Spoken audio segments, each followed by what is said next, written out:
नमस्कार विद्यार्थियों। राजकीय महाविद्यालय राजगढ़ चूरू द्वारा संचालित ऑनलाइन क्लासेस में आपका स्वागत है। आज की इस कक्षा में हमारे पाठ्यक्रम में सम्मिलित द्वितीय तार सप्तक के प्रयोगवादी कवि रघुवीर साहब जी की प्रसिद्ध कविता हमारी हिंदी का हम अध्ययन करने जा रहे हैं।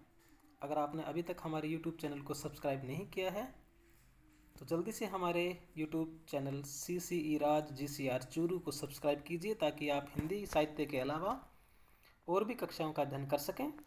आज की इस कविता में हम उनकी प्रसिद्ध कविता हमारी हिंदी का अध्ययन करने जा रहे हैं।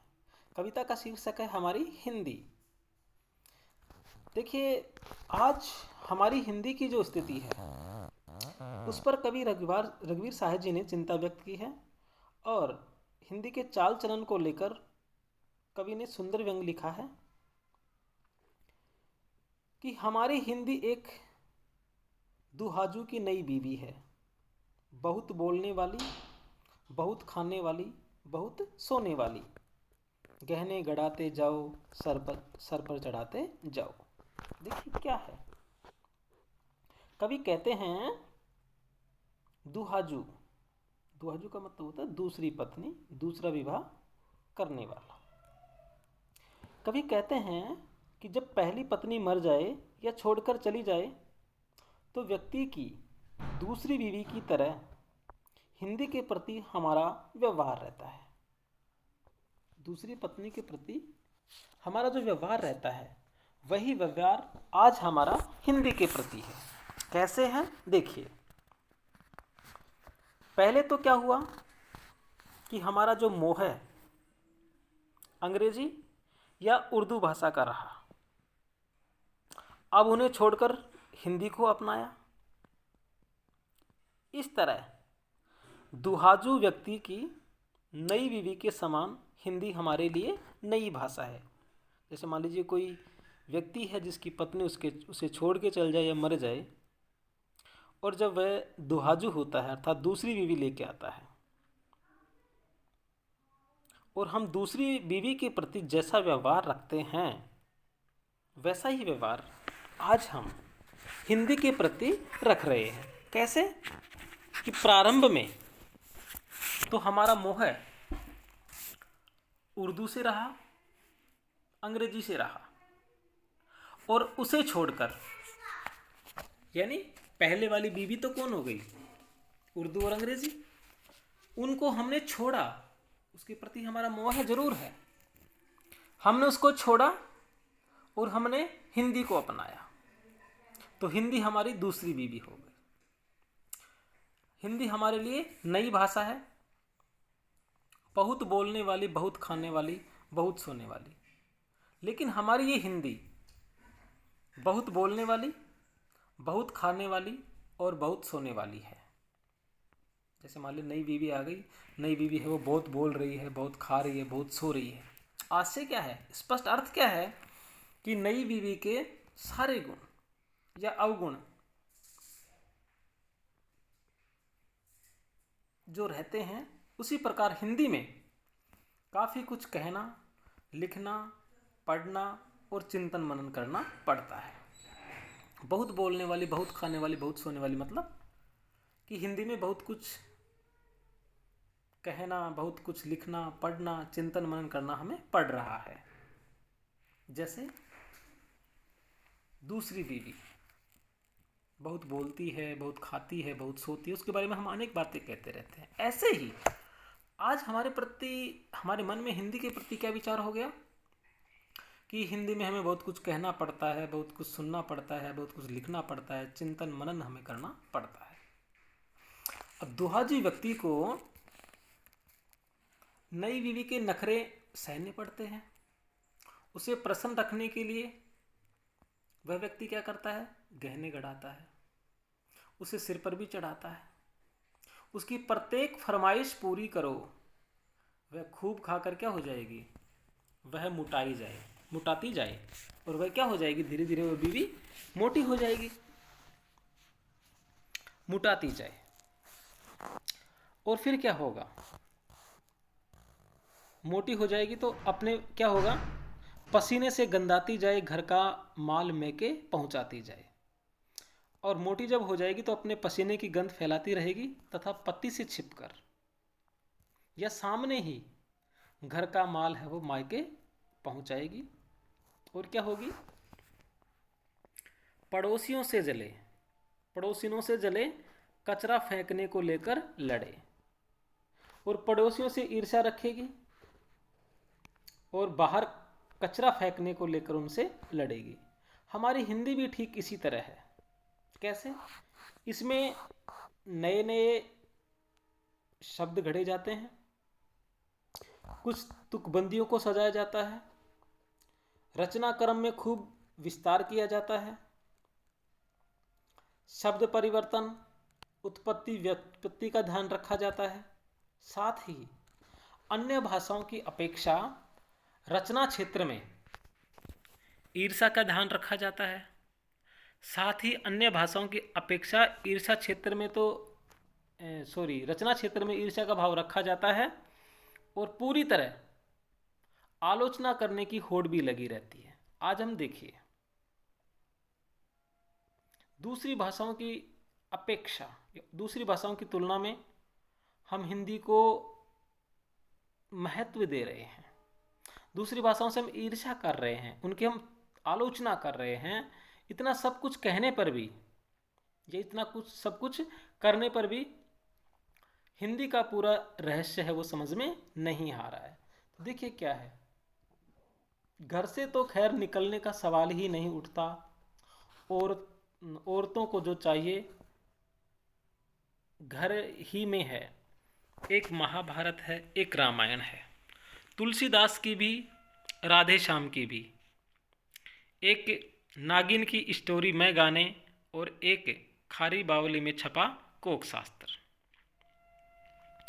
एक खूसट महरीन है, परपंच के लिए एक अधड़ खसम है, जिसके प्राण अकच्छ किए जा सके।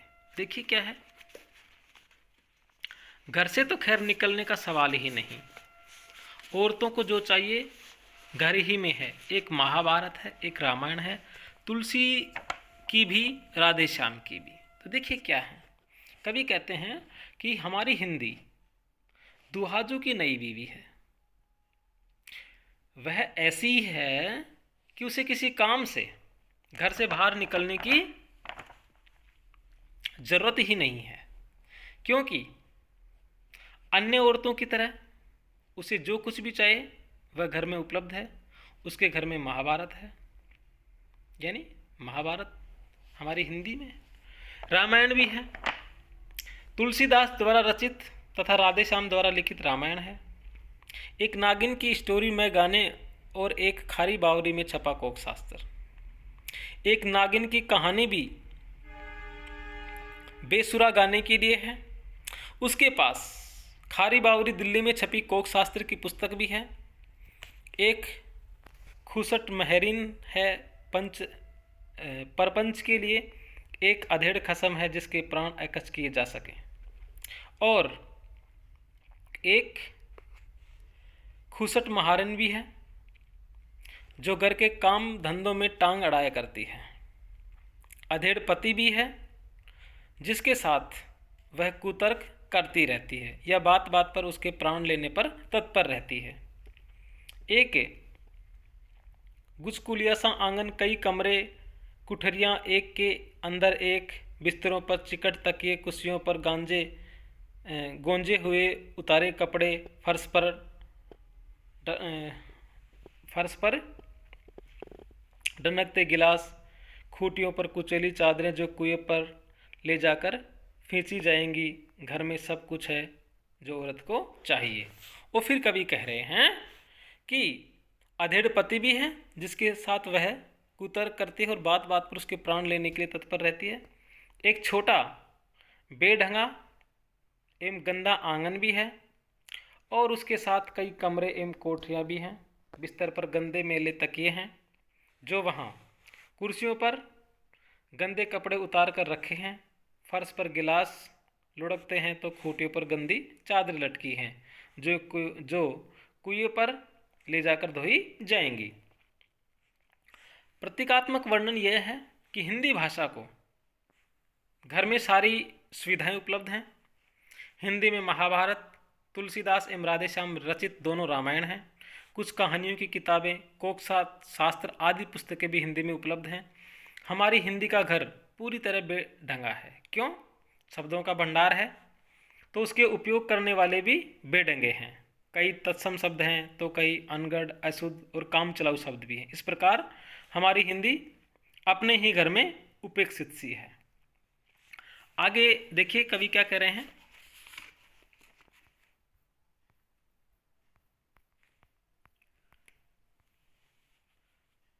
खूंटियों पर कुचली चादरें जो कुएं पर ले जाकर फेंसी जाएंगी। घर में सब कुछ है जो औरत को चाहिए। सीलन भी और अंदर भी, सीलन भी और अंदर की कोठरी में 5 शेर सोना भी और संतान भी जिसका जिगर बढ़ गया है, जिसे वह मासिक पत्रिकाओं पर हगाया करती है, और जमीन भी जिस पर हिंदी भवन बनेगा। कहने वाले चाहे कुछ कहें, हमारी हिंदी सुहागिन है, सती है, खुश है। उसकी साध यही है कि खसम से पहले मरे, और तो सब ठीक है पर पहले खसम उसके बचे, तब तो वह अपनी साध पूरी करे। तो देखिए कविता में कवि क्या कह रहे हैं।